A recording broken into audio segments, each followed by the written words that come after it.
So if you don't know the story of Joseph, I'll just give you a little insight first. Joseph was the youngest of his brothers. He was the favorite of his dad.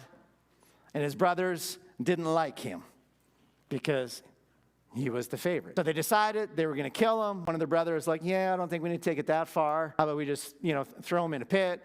And then they felt guilty for that, so they pulled him out of the pit, and they're like, okay, we're going to sell him into slavery.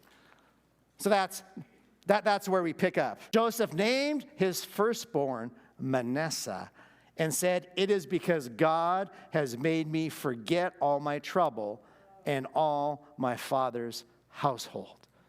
Okay, I'm going to stop there for a second. I want to paint a picture for you. Joseph's life in the natural, he had every reason and every excuse to be mad at his family, to be mad at God, to be mad at people. The circumstances and the things that happened to him were unbelievable. He was treated as an asset, and even when he did good, he was lied about, and one thing after another. And here he is, suddenly at the peak, and he has a son, and he literally says, I'm going to name him Manasseh because God has made me forget all my trouble and all of my father's household.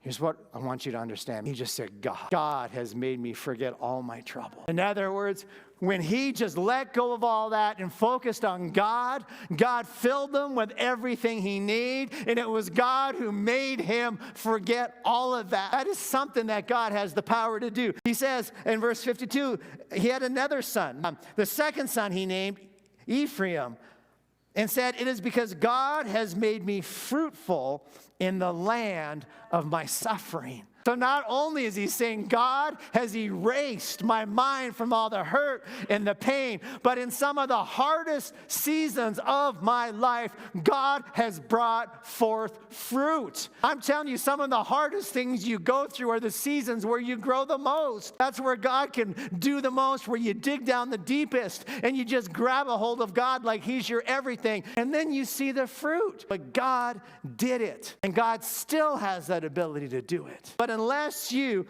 forget this and fix your eyes on God, then God is not going to have the freedom to do in your life what he wants to do.